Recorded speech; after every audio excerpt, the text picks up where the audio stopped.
Celebramos el domingo 31 del tiempo ordinario.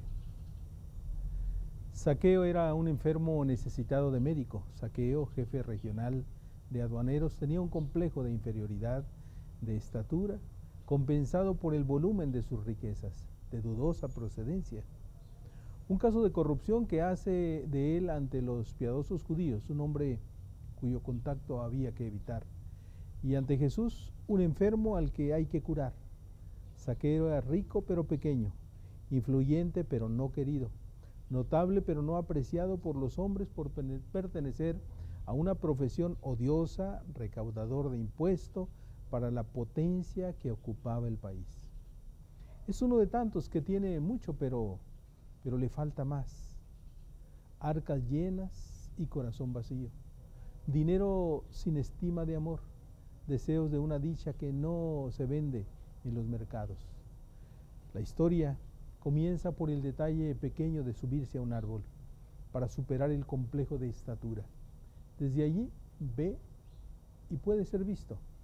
La decisión es infantil y pudo ser señalado con el dedo y entre risas. Pero en aquella decisión había un profundo deseo más que una simple curiosidad de ver a Jesús. Dios nos ve antes de ser vistos, nos conoce antes de dirigirnos a Él. Jesús miró, vio y llamó. Cuando Jesús lo ve, intuye de inmediato qué buscaba este hombre y le dijo con palabras corteses: Zaqueo, baja enseguida porque hoy tengo que alojarme en tu casa. Las palabras del Señor le llenaron de alegría mientras otros murmuraban: este profeta entra en casa de pecadores. ¿Por qué este rabino no se hospeda con alguna familia respetable de Jericó, la villa que acogía a muchos sacerdotes y levitas? Precisamente porque Jesús sabía que Zaqueo no era un santo, prefirió su casa y su hospitalidad.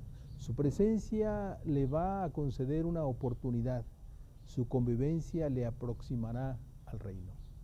Y Zaqueo, que bien sabía que el origen de sus riquezas era el origen de su injusticia, aprovechó la estancia de Jesús en su casa para renunciar a la mitad de sus bienes y restituir con creces a quienes había defraudado. Zaqueo volvió a ser el hijo de Abraham, que Dios había creado y querido.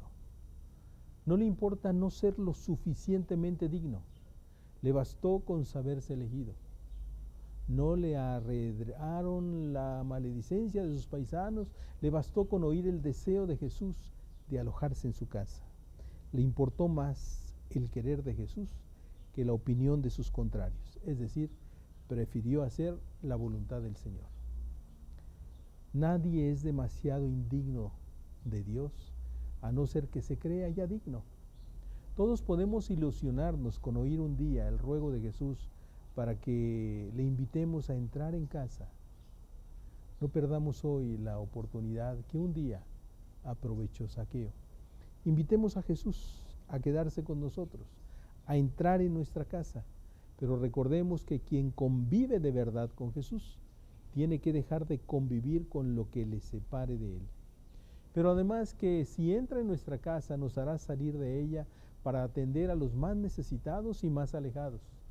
Quien se ha encontrado con Jesús le da un sesgo total y diferente a su vida, dejando detrás la autorreferencialidad, entrando en un proceso de conversión permanente, donde los hermanos más necesitados son la prioridad, como lo pensaba Jesús.